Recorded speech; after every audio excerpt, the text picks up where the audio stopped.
नमस्कार।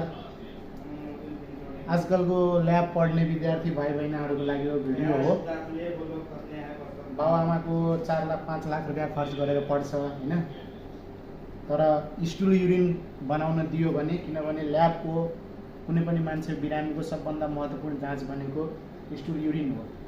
त्यो बनाउन दियो भने छिछि भन्छ, स्टुल युरिन छुने भन्छ। यिनी आएको विद्यार्थीहरूको हालत म भन्दैछु, त्यस्तो नगर्नु। किनभने ल्याब पढिसकेपछि पढेर मात्रै हुँदैन, कुनै पनि कामको एक्सपिरियन्स व्यवहारमा उतार्नुपर्छ क्या।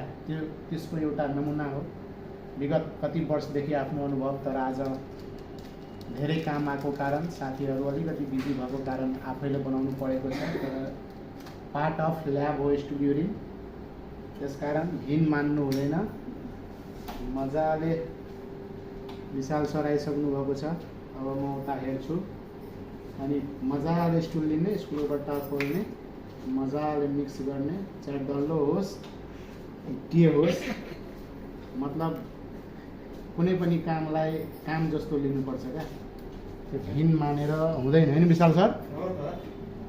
यहाँ हेर्नु, यसो मजाले लिने, यसरी स्लाइड बनाउने। एकदम यो अलिकति डल्लो टाइपको स्टुल हो, बिरामीलाई कन्स्टिपेसन भएको हो के भएको हो। किनभने मान्छे आजकल के खान्छ हैन, बिना खादको केही कुरा हुँदैन। त्यसकारण मान्छेको लाइफमा अहिले दिशा पिसाबमा सबभन्दा बढी समस्या छ।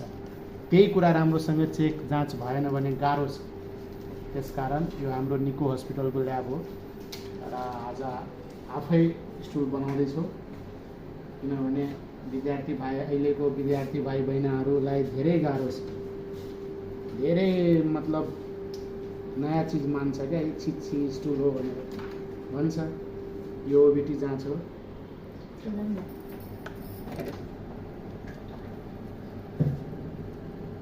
ल धन्यवाद। ल विशाल सर लिनु।